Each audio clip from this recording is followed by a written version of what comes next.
For everyone with an interest in NASH, or more broadly, fatty liver disease, Surf's Up. Season 3, Episode 28 of Surfing the NASH Tsunami. Our preview of tomorrow's International NASH Day starts now. Tomorrow, on June 9th, over 200 sponsors and thousands of fatty liver disease patients, caregivers, and other stakeholders from around the world will come together online to celebrate the 5th International NASH Day. Surfing the NASH Tsunami is honored that the Global Liver Institute has invited us to create a preview episode to share with GLI and help anchor the end-of-day wrap-up session on Thursday. What are we going to need to identify these patients? And what are we going to do once we have a drug? How are we going to treat or follow them up? And I think this discussion, that wouldn't have been thought of 2 or 3 years ago. We're really advancing to the point where we're ready for fit for clinical practice. I think recently there's been a pretty significant change in the way that we're approaching phase 3 clinical trials in NASH. We're potentially able to get to an outcome quicker because we're not waiting for an F2 or an F3 patient to march to progression to cirrhosis. Where we're going in the next 3 or 4 years is very exciting because of the speed of that development. Unfathomable how we just really focused on this area, and the data that's coming out, it's hard to keep up with. I mean, Jörn, this is all I do for a living is fatty liver disease, and I can't keep up with it. If you'd have told us 20, 30 years ago that we would have a device or any device that you could just place on the liver, MRE, put them in a scanning machine that would change the ballpark of what we know about liver disease to help a clinician in the clinic, you wouldn't have we'd have just laughed. We have 2 potential drugs that are in play for potential FDA approval in 2023. Jeff Lazarus, the first time he came on, said hepatology can't do this alone. But now I'm not sure hepatology has to do it alone. We will have a real opportunity to deliver medications to the people who need them most in a really timely manner. Now, the optimism, the positive energy that goes one way or another, this thing is going to work out, is consistent. It's the drumbeat I hear in every conversation I have. Who we are as providers won't tolerate no as an answer. We won't tolerate it can't be done as an answer. I heard colleagues say, what are you going to do if this trial fails, the phase 3 fails, you don't get a drug approved? This disease is not going to go away. I see compensated cirrhotics developing cancer, passing at an early age. We have to do something, and we're doing something. And as such, even with a negative trial result, this field has developed with a momentum that this will be brought to a finish line.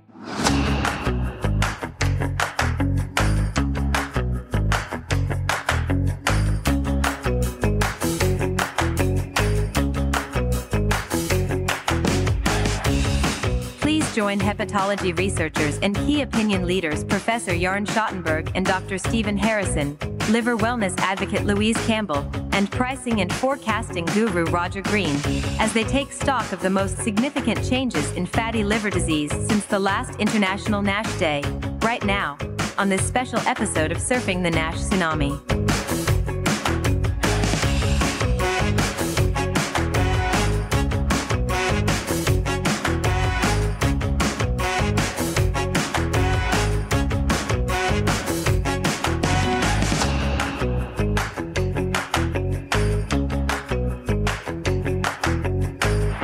It's been a momentous week for our panel. Louise celebrated the Jubilee. Jörn had Pentecost. Stephen tells us it's going to be 107 degrees in San Antonio today. And for those of you on the continent, that's 40. Yeah, that's 40. That's exactly 40. And I am feeling better after having wrestled with COVID for the last 2 weeks. But this is all the voice I've got. So if I get really creaky at one point, please forgive. I'm just going to quiet myself down. This is also the week of International NASH Day. That's tomorrow. Actually, depending upon when you're watching this, it might have started already because they are broadcasting their major sessions over and over again during the period. And in fact, after this, Jörn and Louise and I are heading over to John Donna and do the wrap-up panel at the end of the day, for which Jörn and I will put on ties. And I may even put on a jacket. It's cool enough for me to do that. With that, let me just say hi to everybody. Hey, Stephen, how you doing today? Glad you're with us. Yes, doing well. Thank you. Okay, good. Jörn? I'm exceptionally well. It's a lovely Monday public holiday on this side of the world, and I just got done with a barbecue with the family. Very nice. And Louise? Good evening, everybody. And I would have loved to have been at the barbecue. And Stephen's doing his deep fried turkey. Yeah, another week, we have a little more time. We will compare everybody else's barbecue recipes to see if anybody can get close to Stephen. I personally doubt it, but it's worth it. All right, with that, icebreaker. One good thing that happened in the last week, I tipped a couple of things off, but you don't have to go there. Brave one, go first. I'll jump in. Obviously, for us, we had a 4-day public holiday to celebrate the Queen's 70 years on the throne. So whether you love her or don't, it's a momentous occasion for any monarch, and it was a great celebration from the country. I started off in Stonehenge with the Druids for the lighting of the beacon, and I ended up in the Mall in front of Buckingham Palace for the ABBA group to finish off the concert. It was a great occasion, and hats off to everybody who organised it, and it was a great day, and obviously many more years of Queen Elizabeth II's reign. Louise, is she now the longest reigning monarch? Has she outreigned Louis XIV from France? Do you know? I don't know. I believe so, but I couldn't tell you on that. She's certainly the longest reigning British monarch. Queen Victoria was prior to that. Something in the female genes. Yeah, she either tied it or beat it. I think, Louis XIV reigned for roughly 70 years and died of a cellulitis, sepsis related to cellulitis from a leg infection. Your depth of knowledge, Stephen, surprised me every time. I just looked it up. He reigned for 72 years, so a little bit to go, I guess. Yeah, and she's rocking on. A little bit to go. She's got to be 98 before she passes that mark. Yeah, and her mother lived to 101, so hopefully she's got the genetics there. Well, they say motivation is what keeps you alive, right? At that point. So she's got a record to beat, and then she's got a century pen, and then she's got her mother. So she's got attainable goals for the next 5 years. Excellent. Okay, who goes next? Beyond having off the first day of the week, which is, of course, great, my last week was with travel a little bit, and I met colleagues even from the US, so that was great to exchange on professional topics around fatty liver disease. I'm very much excited and looking forward to NASH Day, of course. Stephen? Well, I don't have any earth-shattering news this week to bring to the table. Just, I guess from my perspective, gearing up for EASL, I have a full slate of lectures to give there. So usually between, what's today, the 6th of June, so the 18th of June, I board a flight to London. So 12 days to get everything in order is about par for the course. So anyway, good times. Summer is in full swing in Texas. As you alluded to earlier, the temperature's 107. It should be. Global warming is here. Every day this week is in the high 100 single digits. So between 104 and 107 every day this week. Will the famed Texas power grid hold up and all that? We've done a lot of work on that power grid, Roger. We're cooking on all cylinders right now. We're ready to go. Bring it. Good. Hey, I'm rooting for you. And Stephen, the good thing I was going to say, for you going to London, you don't have to record your talk 4 weeks earlier because it would have been done by now, I think, with all your talks. You would have had to.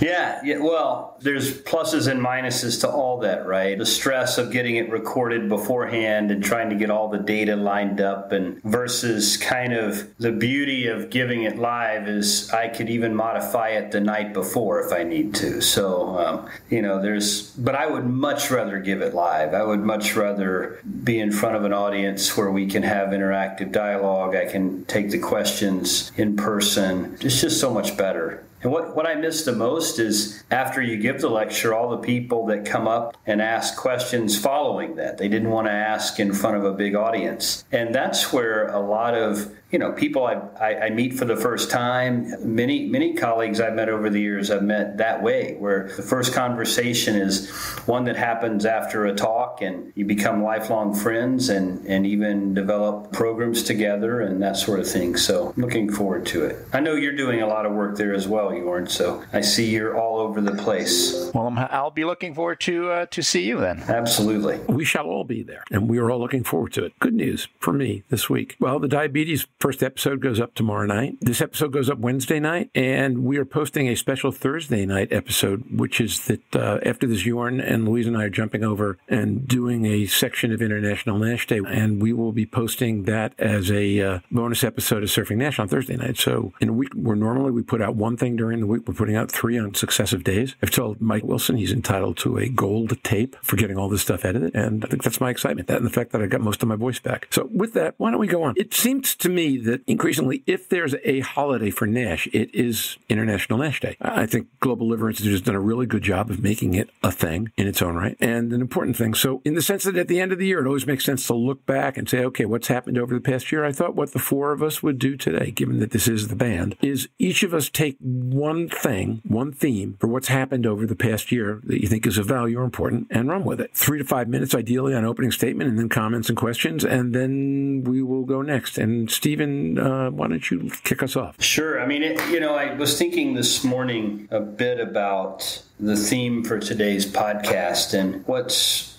different over the past year, what's changed, how have we advanced the field. And there's so many areas that, in a lot of ways, there's so many things that I can look at to say is different today compared to a year ago. But in so many other ways, I feel like we're still in the genesis of a new galaxy forming. You can't really make out the solar system yet. You can't make out all the planets and the moons. It just kind of looks like a bunch of stars packed together. But when you drill down on it a little bit, I think where we've made some real granular progress is in drug development and understanding 2 things there. Number 1, endpoint assessment, and I'll talk about that in a minute. And then number 2, the design of late-stage clinical trials. And I'd like to start there because, I don't think we've changed our early phase 2A or even 2B trials that much over the past year. 2A, we're still accepting a non-invasive endpoint to generate safety and tolerability data and some early proof of concept efficacy data. We can build on that in phase 2B. We're still doing paired liver biopsy studies of 200 to 300 patients, usually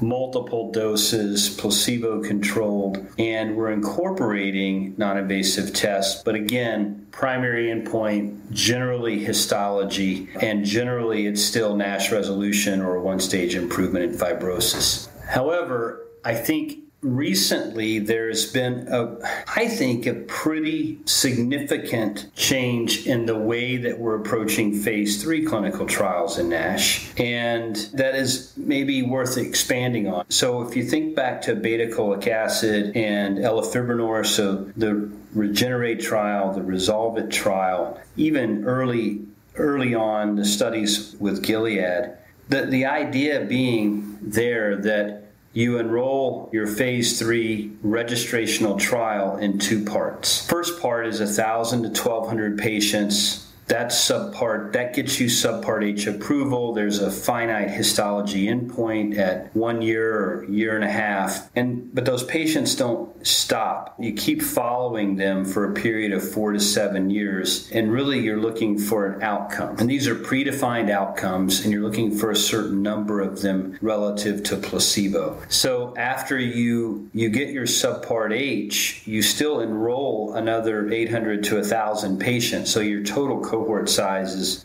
somewhere around 2,000 or just north of that. And again, these are F2-3 patients you're following to an outcome. And beta-cholic acid is a great example of that. They read out their initial subpart H approval in close to 1,000 patients, presented that data. They saw 11% treatment effect delta in fibrosis. They then filed a new drug application. They awaited for the PDUFA date, and they received a complete response letter. They never stopped enrolling the trial. The trial still enrolled. It reached 2,000 patients or so, and many more patients have reached that subpart H biopsy, and then many more have continued. In fact, many patients have made it past the 4-year time point, I believe, in follow-up. Elafibranor was doing the same thing with Resolve It. Unfortunately, they didn't meet their statistical significance on their primary endpoint with subpart H, so that study was halted. Now, fast forward to 2022, and you hear the announcement from Madrigal that after meeting with the FDA, there's been a bit of a pivot. So now, instead of enrolling one trial to get Subpart H and then extending enrollment to gather long-term data on progression to an endpoint, there are now two parallel phase 3s. There's the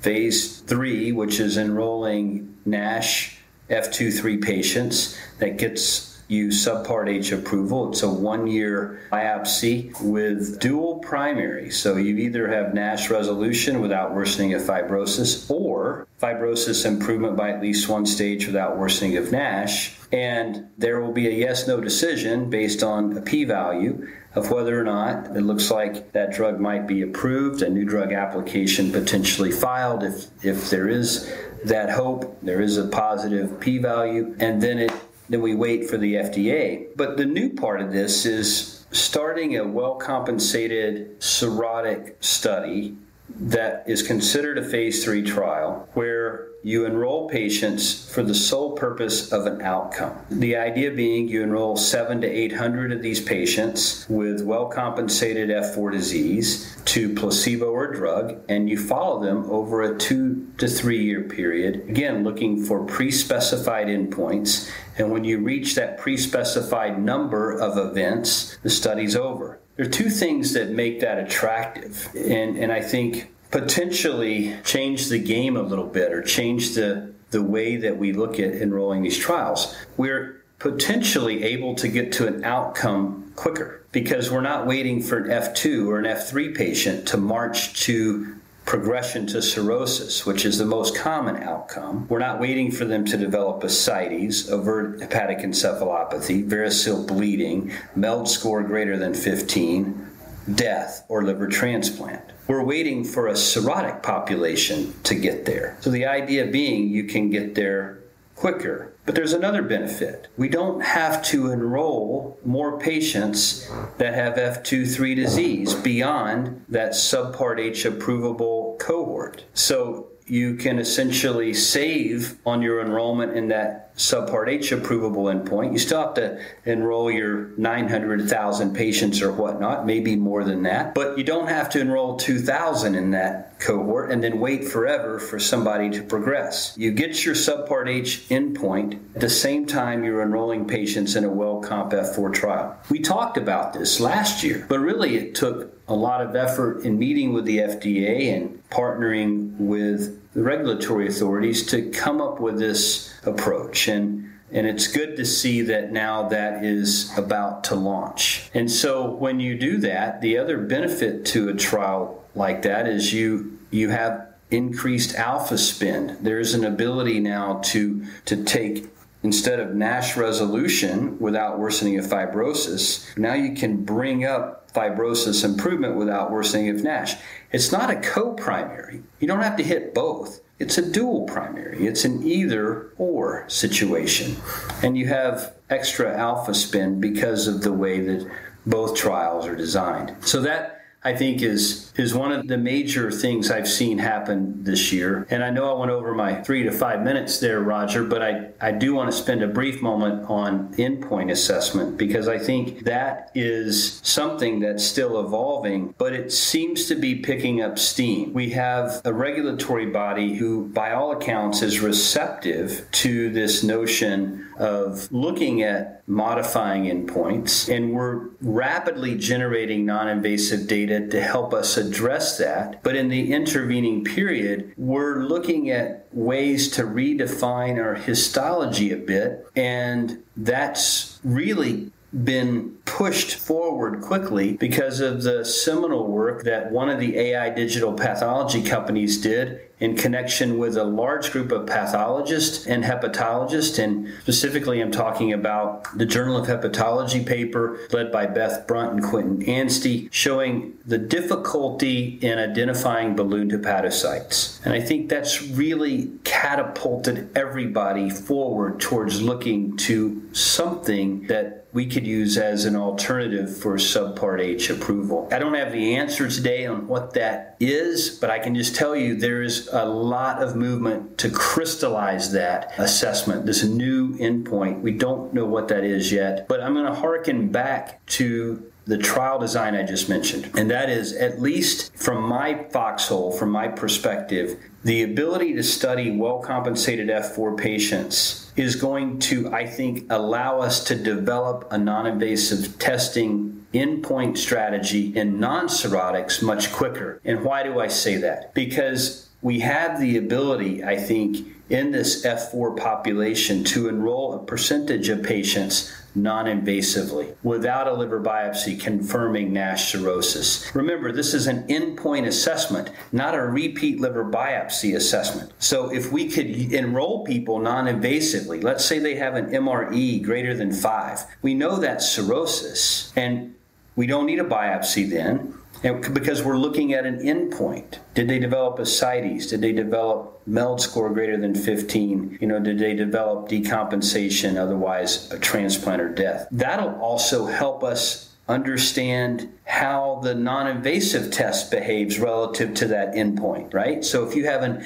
MRE of 5 and that patient, those groups of people with MREs of 5 to 6 progress to an endpoint over 2 to 3 years at this rate of speed versus you enroll an MRE of 7 or an MRE of 8 at baseline and they progress at X rate of speed or Y rate of speed, you can begin to understand more about how an NIT links to an outcome. And once you show that in a well-comp F4 population, I think we're going to have the ability to then take that data learned back to the F2-3 population. That was incredible, rich summary, Stephen. Thanks for that. What resonates with me is that you highlight the point that NASH is a disease continuum. We started off studying it in the early or advanced disease population, pre-cirrhotic disease population in any case, and that is linked to outcome. And by introducing the second study, you kind of leap jump 3 or 5 years in that natural history of the patient group and just enroll patients that have already gone there. It's not a different patient group. It's the same patients.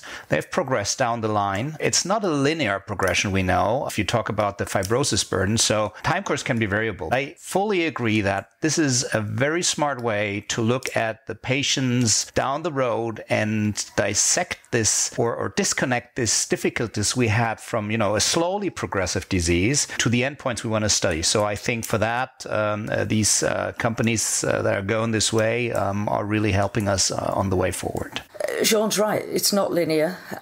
We want to know where we're going with patients. We want to know how we can assess them. We are moving to a time when we're going to have to use in the real world, when these medications come up, doing trials in those formats ticks most of those boxes, which is really quite nice because we're going to be able to implement that trial program into real world. And I think that's the strength of what you're describing there from my perspective. Stephen, I was thinking of another great Mississippian, William Faulkner, as I was listening to you. And Faulkner's novels had all these different threads in the beginning, and in the end, they all came together. I've been thinking about the best episodes on this podcast, the ones that get the most listen and the most response, either tend to be conferences or other news events, FDA meetings or something, or they tend to be papers that galvanize interest. And an extraordinary number of those are all in the story, are all in this statement you just made, right? The complex hepatocyte episode did really well. When Alina Allen comes on and talks about MRE, it does really well. The episode you did with, I think, Arun last year about is cirrhosis the way to do drug development did really well. And what's so exceptional is that each of those things was a piece, and through the work that you're talking about, they all blend together, and it winds up coming out as a tapestry, which is, I've never thought of clinical trials as a work of art, but that's frighteningly close to what I think I'm hearing. Certainly a work of craft. I was just amazed. Well, I mean, I think there's so many major contributors to that tapestry, or another way to say it is mosaic. It's just amazing how we are really beginning to come together and work along alongside each other to address these questions. I think we're breaking down stovepipes, we're breaking down barriers, we're aligning. You take the NAFLD-MAFLD discussion as something that is a good analogy. We are in the middle of a Delphi process to address the right name for this. Should we change the name? If so, what should it be? And there will be unprecedented international dialogue in July where we go through the Delphi process, we unpack it, we have a discussion about it, and we move forward on a unified front. At least that's my hope. And I think we're seeing that in the drug development space. Quentin was on with us, 2 weeks ago, I guess, talking about monitoring therapeutic effect of drug using NITs and really beginning to tease apart novel ways to look at that using, how long has that NIT been down versus relative to the length of time they were on treatment, and looking at stacked NITs, combining things like drop in ALT with drop in PDFF, change in FIB4, change in FibroScan. Is one NIT change just as good as 2 concurrent change, or 3? Is that better than 2, which is better than 1? If you drop ALT by 17 units in the first 4 weeks, is that better than waiting until week 36 to drop ALT by 17 units? Or does it not really matter? I think in a lot of ways, 2-3 years ago, we wouldn't be having these brainstorm discussions and looking at how we can combine data and work in a unified fashion to address these, find new questions, address those, and advance the field. This is where we're seeing linear growth, Jörn. We're seeing just year after year, the number of publications in NASH that are coming out. It's unfathomable how we've just really focused on this area, and the data that's coming out, it's hard to keep up with. I mean, Jörn, this is all I do for a living is fatty liver disease, and I can't keep up with it. There you go. I think one important thing, Stephen, is that I'm reminded by the episode we had with Quentin, is that we need to define the minimum required set of NITs. If you run an HCV trial, nobody would not think about doing HCV RNA. But if you run a NASH trial, people start using different markers and technology. So I think I don't see that clearly yet. And you mentioned that the optimal endpoint, or maybe there's still ongoing debate on what we're going to read out if we leave certain readouts behind. So I think that's the most critical next step to actually agree as a field. And the way the international consortia, but also, for example, NAIL and NIT are looking at this is really, we're going to get this done very soon and define that set of minimal required NITs. Yeah, that's another great example of where finally, 2022, we have become like-minded in the sense that we want to share data. We want to mine it for what we can get out of it. And Jörn, you and I have discussed this for the past 5, if not 10 years. How come we can't pool data together and use the power of data to drive the field forward? Everybody's been stovepiped. You can't look at my data. We're not going to combine it with this data. Now we begin to see that that's happening. So whether it's NAIL NIT, it's Litmus, it's Nimble, it's all of it, I think is huge. And then you throw in International NASH Day and where that was when was it started? 4 years ago, 5 years ago? I can't even remember. And advance it to where we are today. That's almost like, to use the surfing the NASH tsunami, it's almost a tsunami of information that's being provided to patients. And you see huge inroads made by GLI and the Fatty Liver Foundation and others where patient awareness is beginning to grow. And I think it's all going to culminate. We have 2 potential drugs that are in play for potential FDA approval in 2023. One is a beta-cholic acid, still trying to get across the finish line, and then resmetirom, a thyroid hormone receptor beta drug. So if we could get to 2023 and have 1 or 2 of those drugs approved, the groundswell of education that's happening, the knowledge that's growing amongst our constituents in the field, the providers, and then also on Capitol Hill and those that help us there and around the world. I think there's so much that's happened in the past year, but from my foxhole, the changes we've seen in drug development are going to be pivotal in helping us with future drug development. Okay, so Jörn, why don't we go to you? Following up with what Stephen says, I think the most impressive moments or aspects that happened from my perspective in this year kind of follow up the same line. There have been great conferences and meetings where people got together to discuss how is the field evolving. It started out with NASH-TAG, where the regulators actually came to sit down, that fireside chat with clinical researchers to, start thinking about the redefinition of those endpoints. And the other meeting we just had recently in Barcelona to pull together all these stakeholders, including nurses, primary care, and endocrinologists, to say, what are we going to need to identify these patients, and what are we going to do once we have a drug? How are we going to treat or follow them up? And I think this discussion, that wouldn't have been thought of 2 or 3 years ago. We're really advancing to the point where we're ready fit for clinical practice, and we got to think about how to implement these changes in everyday life. It's something, if you sit in a specialty clinic, Stephen says he's doing this for his living. I have a little bit more diversity in my clinical duties, but there is a lot of patients still, the only I can offer them is enrolling them into clinical trials or, helping them to the next treadmill or nutritionist.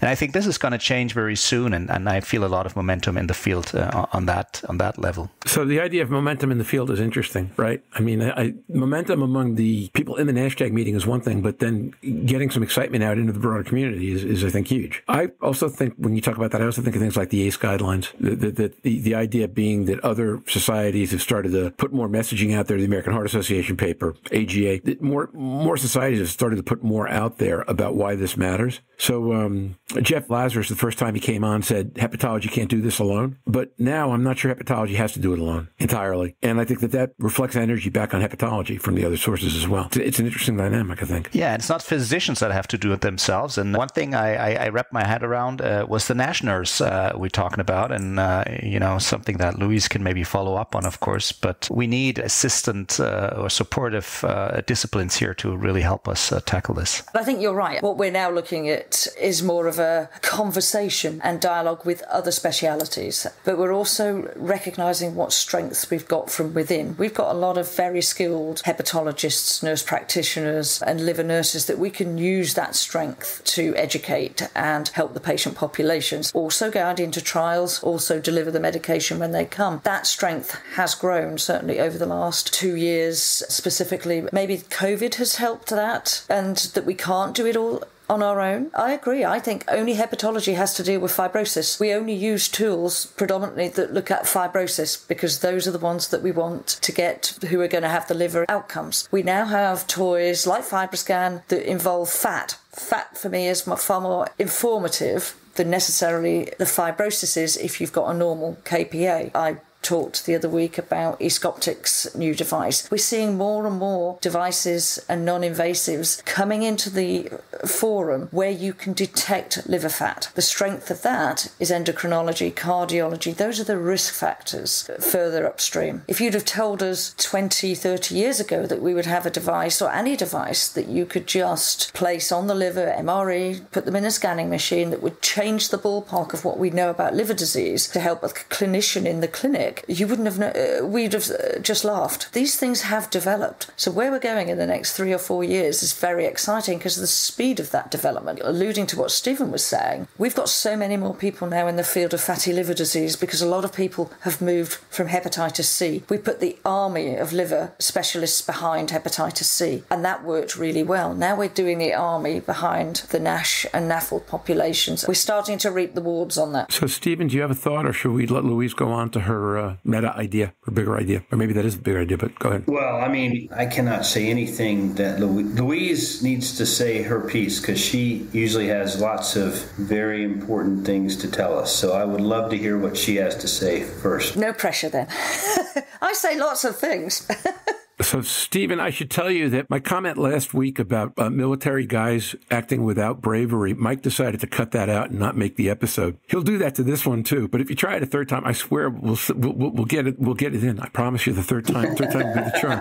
Go ahead, Louise. I was very much going to focus on non-invasive techniques moving forward, and then I thought, well, actually, we've had the non-invasive therapies that we've got now for a while. It's about mining the strength of those therapies, and yes, we were discussing that with with Quentin a few weeks back on the sequential use of those assessments. I think AI reading biopsies, I've heard a lot more now about at liver conferences, even from the Global NASH Summit that was the other week, histopathologists saying we need to do better, but we're not going anywhere, but we want assessments that can help us read better. So that for me is a key part. But the actual coordination now that Jörn was alluding to of multidisciplinary agencies in trying to attack a multidisciplinary disease and a multifactorial disease. So that for me has been the strength. And what is key to me about this is we are doing it ahead of when we've got drugs available for distribution. We're normally the last things that go in is the care pathway to deliver an outcome and a method to get the medication out. By bringing it this far forward, we will have a real opportunity to deliver medications to the people who need them most in a really timely manner. And GLI lead that. If you look at GLI's NASH conference last year, I think it was about 170 partners. This year it's over 200, I believe. So each year that global movement is speeding up and we're getting more attraction. Coming on back onto Jörn's and Jeff's conference, the earlier we have these conversations with endocrine and cardiology, the better strength we will be. But we still need endocrine and cardiology to accept that we deliver a lot of care to their patients, and their patients are a lot of our patients. Nobody can own them. We need to share every single one to give the patient-centric care. That for me is the strength. And we will have more discussions with nurses in the NAFL conferences in the future, because that's the strength that we've got. It is well utilised currently, but it could be utilised better. That conversation has to be had in local levels, particularly in low and socioeconomic countries where it's the nurse that will take on a vast majority of that local community work and dialogue. And that's where the changes can happen, particularly in diet, exercise and quality of diet that we're now learning a lot more about. So I suppose for me it's bringing it back full circle from the trials to distribution at the end. The way you look at this, Louise, is interesting because, of course, you've gone through the era of treating hepatitis C, not knowing where the patients are. I think we're in a much better position in terms of, as you said, predefining those patient care pathways and identifying the right patients. So we're now in the, at the starting block, ready, just waiting for the gun to sound and kick off the race and see when the first drugs come to market. I like that. And I think we've done a better job of learning from our past experiences. We're doing it in a much bigger disease state, right? With hepatitis C, maybe we didn't do a great job of pre-identifying the patients at greatest risk. Well, in fatty liver disease is such a much bigger pool, much bigger sea of patients. And finding those that need to be treated are even more challenging. And so getting ahead of that before we have the first regulatory approved therapy to treat the disease has absolutely been very fun to see and watch unfold. And I think that will continue to crescendo, right? I mean, if we're, as I mentioned too earlier, we're targeting late next year for drug approval, it seems like it's not very long away, right? I mean, you're 5 quarters away from being there. The work that we've done so far, the work that all of us have done in trying to grow this awareness is only going to continue to build. So I can't wait to see where we are, 6 months from now, 9 months from now, a year from now, as we lead up to something potentially very big. So the coordination of care is huge. The sequential use of non-invasive tests is huge. Thinking about combination therapies now that we're getting some better understanding of the pathogenesis of the disease, and we're beginning to see the first fruits of the labors of these drugs coming across in late-stage phase 2 trials. I think it's all kind of coming together. I can't wait to see a year from now what we're talking about relative to this. Roger, if you were to write this down, a year from now on June 6, 2023, a couple days before International NASH Day, where we've come relative to what we talked about today, I think we will all be blown away. Stephen, I'm going to ask us to do that at the end, actually. So get ready. And I completely agree with you. They say that the reason it's so hard to write fiction is that fiction is stranger than truth. So somehow we've got to find a way to get out past what we know into those kinds of zones. I agree with you completely. I do want to make one comment as a fast pharma industry person. Hep C is really unique in that the time span from the first agent that people got a little excited about, we're which I'm going to say was pegylated interferons, to when Gilead launched Harvoni and Sovaldi was 7 years, maybe 6, maybe 8, but something in that range. In cholesterol, to get from the first cholesterol drug to the first really good statin was 35. In blood pressure, it was 25. In cancer, it was longer than that. So one of the reasons that people weren't ready for it is that the market didn't have the time to do that kind of development. And the other here, of course, this is such a target-rich environment. If 25% of the population has the disease, then if you throw a stone, you're going to hit somebody with fatty liver disease, which wasn't just true of Hep C. But it's a difference. Okay, so we get 3 of my favorite themes into the same conversation here, which is the law of unintended consequences, convergence, and complexity. And this isn't all about a butyrolic acid getting a complete response letter, but that really did change the tone in a couple of ways. First of all, unintended consequences. Everybody feared when the complete response letter came that might be the end of NASH. No one was going to put any money in. We weren't going to learn anything. All this momentum was going to go to waste, blah, blah, blah, blah, blah. Obviously, that didn't happen. What happened instead was that people had to be more thoughtful and serious about the questions they were asking. So it stopped being, how do I get a one-level improvement in fibrosis? And what in this thing isn't making sense? So the first big what in this thing isn't making sense question was the Davison paper, right? And the idea that code of reliability didn't exist when you were grading fibrosis. And at the same time that happened, instead of trying to figure out how does everybody fit a therapy around an FXR backbone, people started asking what's going to be the most efficient way to deliver therapies over time, which is how you get to care continuums and combination therapies and different drugs at different points and all that. So this field really wound up having the freedom to develop its thought patterns unanchored from a different sense, tsunami of billions of dollars supporting a single point of view. All that money didn't show up 3 years ago. And what's happened in the interim is that people have had to, working with the budgets that they had, work together, think smarter, think more convergently, and go back to basic patterns. And what we're seeing now is, I think, remarkably exciting. The point I was going to make is that the energy coming out of NASH-TAG this year and the panel with FDA and everything that's ensued from that, every time I talk to folks here, 2 years ago, people were really, gee, is anything ever going to happen here? Are we ever going to get a drug? Blah, blah. Now, the optimism, the positive energy that goes one way or another, this thing is going to work out, is consistent. It's the drumbeat I hear in every conversation I have. And to those, starting with Stephen, who were relentless optimists when people couldn't figure out why there was a reason to be quite so optimistic, my hat's off to you, my friend, because not everybody either saw the path or believed you had to keep going anyway. And to those of you who did, you, Rohit, a bunch of others, that's what set the stage for where we are now. And yeah, I think in 2023, we can't imagine what we're going to see in a year. Oh, and Donna also, and GLI. It all comes down to what we see every day in clinic. Jörn, Louise, what we see is people that are begging for something to help them. They're presenting with decompensated liver disease. They're presenting with fatty liver, and somebody told them for decades not to worry about it. Lose weight and exercise, it's not a big deal. And yet we know it is a big deal in a lot of our patients. And if they have cirrhosis, it certainly is a big deal, and the patients know it's a big deal. So when you see that day in and day out, as a healthcare provider, we're torn. Our heartstrings are pulled. We have to figure out something to help our patients. While many benefit from lifestyle change and weight loss, and some benefit from bariatric surgery, the vast numbers of our patients we see need something more. And just look at everything that we've studied. I mean, my gosh, we've been throwing statins, diabetic medicine. We've tried to anything that was FDA approved for another indication that we thought might move the needle. We've looked at orlistat, vitamin E, vitamin C, combinations of both those.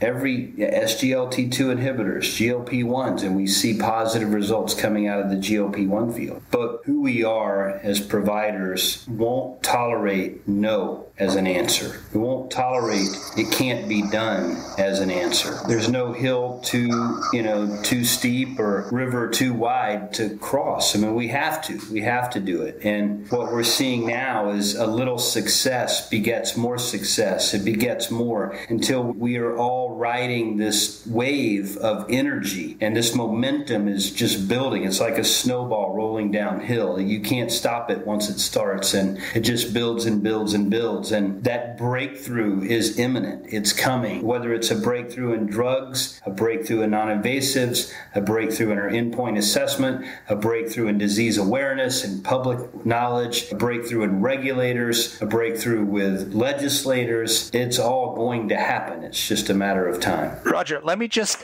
say something very quickly in my own and more simple German-English words here, I guess, because I had the same thoughts running today. I heard colleagues say, what are you going to do if this trial fails, the phase 3 fails, and you don't get a drug approved? This disease is not going to go away. I see compensated cirrhotics developing cancer, passing at an early age. We have to do something, and we're doing something. And as such, even with a negative trial result, this field has developed with a momentum that this will be brought to a finish line. Amen. I completely agree. So with that, we're going to go to Stephen's closing question. We're not going to write it down, but we're going to have transcripts, Stephen. So we're going to open the transcripts in a year, and we're going to see what the four of us said today. Tell me the big idea 1 year from now. And as Stephen pointed out, it's probably going to be bolder than we can imagine. So don't be afraid to get out there.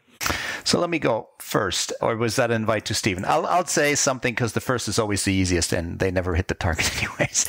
I think in 1 year, we're going to have a metabolic drug with a positive endpoint and an effect size leading to NASH resolution in a subset of patients. And we're going to start discussing how we could combine this with a drug that's very soon down the line to support weight loss and showing NASH resolution. And as such, I think we'll have the discussions around, is it worth to combine two drugs, different MOAs leading to NASH resolution, and what's the importance or what's happening to fibrosis in that context. So I think there will be a lot of the drug development discussions ongoing. I'm going to come from a different angle on that. I'm going to come from the fact that what I'd like to certainly see is that we have comorbidity nurses, somebody sitting in cardiology who's assessing their patient generally. They're all using non-invasive tools, FID4 or FibroScan become more usual. And that's happening in an endocrine clinic, a cardio clinic, and hepatology clinics. But it should be happening in primary care. So I'd like to see that strength developed, because unless we invest and develop that strength, we will not find the patients who we will start to turn around on those interventions alone, and we can measure those outcomes. But the ones who will need the medication when they become available, hopefully 2023, if not early 2024. But if we don't start that conversation now and that funding now, we will be behind the curve. We'll have medication and no way to get it out. And often the funding for the structures is the last thing that comes online. Okay, I'm going to go. My big, fat, hairy, audacious predictions for where we are 1 year from now. Number one, we're going to have more drug failures. It's going to happen. And people think of that as a negative, but as Jörn said, the failures that we've had so far have only galvanized the industry, galvanized our resolve to work harder and identify a drug that's effective. And I think that's what we're going to see more of. There will be more failures, but there will be successes. And these few successes are going to leapfrog the drug development for our patients. I think also we'll see the results of the first combination therapies really synergizing the field. So in other words, in the past, we've put drug A with drug B, and we try to look for ways in which the two drugs did better. But really, they didn't do much better. I think we'll see in the next year drug combinations where we're blown away with the synergistic effects, not just on histopathology, but on glycemic control, on weight loss, on liver fat content reduction, and on atherogenic lipids, all of it, renal disease included. And I think you will not slow down the train of disease awareness. That has left the station, and it's going to pick up steam. As Louise mentioned, the number of people that are on board with International NASH Day compared to last year the growth is palpable. It's easy to see. And if you compare this year with last year, with the year before and the year before that, it's significantly more and more. And I think we'll see even more next year. That's where I think we'll be. That's great. And so I'm going to go to a different place. I'm going to talk about money, because the real challenge here is going to happen when all this hits payers who are not known to invest, who like expenses that fit into quarterly or annual budgets. And a lot of what we're talking about here is long term. I believe this disease has the potential to be uniquely successful with payers for a metabolic disease, because insurers, whether they're public or private, need patients, because patients are voters and patients are employees. And if the disease awareness train does not slow down, and in fact speeds up, as Stephen says, then the smart people out in front of it will mobilize the patient energy to turn patients into voters and employers who say this has to be dealt with. Too many people are going to die. Too many of us are going to be impaired. And I think if it plays out right, not that it will be immediate, payers take time, but that we will see more and faster movement from payers than we have in similar situations in the past or than people are expecting we are going to right now. And that would really be, the last piece. At that point, we've completely shifted the playing field. With that, Stephen, Jörn, Louise, thanks. What a great discussion, and what a great way to lead into International NASH Day, giving people things to think about, and as they listen to the panels that will follow. And we will be back next week with a preview of EASL, and look forward to seeing you then. So until then, everybody, thanks. Everybody say goodbye. Hey, we have to end on a Ted Lasso quote, since I'm looking at Louise, and it's all about soccer in the UK. And that is, you don't bring an umbrella to a brainstorm. That's what we just had here, was a brainstorm. Yes, now I get it, I think. Yeah. So here's my closing Ted Lasso quote. Believe. Believe. Believe? Believe. Oh, yeah, but you got to angle it. It can't be just perfectly.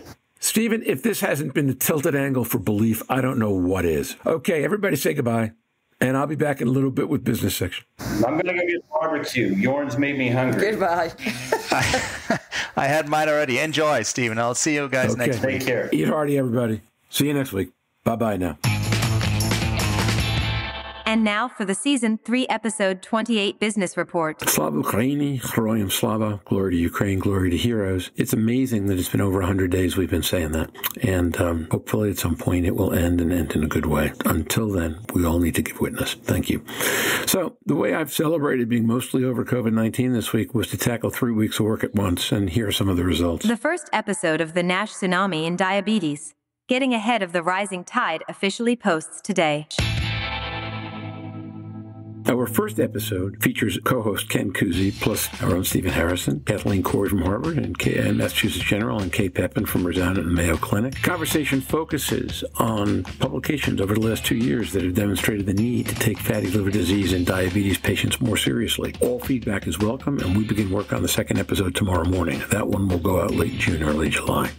You'll notice one difference with this special diabetes series. We need you to enter through a very short questionnaire we have created. Sponsors and potential sponsors want to understand a little more about our audience than our podcast distributors provide. Over time, we're also looking to develop content that addresses the interests of segments in our audience specifically. This will help us learn about you and about that as well. We are posting video for the first time. By the time you hear this, we will have posted the links GLI created to the video editions of our NASH Day preview episode, the one you're just listened to. If you wonder what we look like while recording, check our posts and websites for links to Facebook, YouTube, and Twitter. I will have posted a Twitter link to the video myself by then. And we may have a special episode Thursday night. Tomorrow, on Thursday, we'll be joining Jeff McIntyre for the wrap-up segments of NASH Day. I'll be in the chat room to share thoughts and comments with you during both sessions, 7:10 a.m. and 1:40 p.m. Eastern Daylight Time, and I expect Louise or Jörn may turn up with me. We hope to post that wrap-up session as a special Surfing NASH audio episode Thursday evening at 10, albeit only in audio and without a business report. One last comment for this week. Download totals are back to where they were. After an unexpected down week last week where we didn't quite make it to 1,000 downloads, our numbers are back over 1,200 this week, maintaining our streak of 5,000 plus 28-day total and well over 1,000 LinkedIn impressions, all the numbers we've come to expect weekly over time. The vault numbers are interesting. 3 of our last 4 episodes, the Barcelona wrap-up, the drug development crystal ball that Stephen led, and 5th Global NASH wrap-up are among our 30th fastest start episodes ever, out of about 138 at this point. And the 4th one, DNIT episode with Quentin Anstey, is not far behind. Beyond that, people have been going back to episode 14 to download on the balloon hepatocytes, and this week episode 13 about community screening for NAFLD, which was a UK-based episode. I think really interesting stuff. Next week, we'll be previewing EASL. It's hard to believe that London is less than 2 weeks away. And with that, I'm off before my voice disappears completely. I want to thank our team, Magic Mike, Eric, Steve, Murph the Magnificent, for an unusually productive week, particularly Eric and Mike, who between them have probably put in 60 hours in the last 2 days. Yeah, I know that means more than 24 hours a day, but that's why as the two of them, I would say 25 to 30 hours each, maybe even a little more than that. I want to congratulate Jörn and Louise and Stephen for a great video episode, and I want to thank you, our listeners, who keep downloading and signing on to our various source pages to keep up to date with us. And we're looking forward to seeing you in the Diabetes Podcast. I want to save my last comment for Donna Cryer, Jeff McIntyre, Andrew Scott, Kat Evans, Christina Maloof, Jeff Holden, the entire team at GLI. Sorry if I'm leaving out any of my friends there, but I've been known to do that before. It's hard when you do a list like this on the fly. A lot of the patient energy we talk about on today's podcast podcast and tomorrow's as well, stem from the activist vision that Donna Cryer brought to patient advocacy and liver disease, and that you folks on the GLI team live out every day. All I can say in my favorite foreign language is bravissimo. Okay, I'm done. Stay safe, surf on. I look forward to seeing all of you again on the podcast next week. Bye-bye now.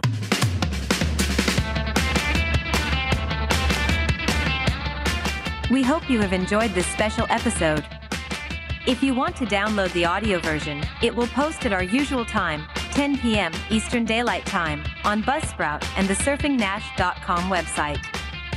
Tomorrow, June 9th, Jörn, Louise, and Roger will join GLI NASH Programs Director Jeff McIntyre for an end-of-day wrap-up session at 7:10 a.m. Eastern Daylight Time and again at 1:40 p.m. Eastern Daylight Time. Please join us there. In the interim, we hope you find the International NASH Day sessions and events as rewarding and exciting as we do. Bye-bye now.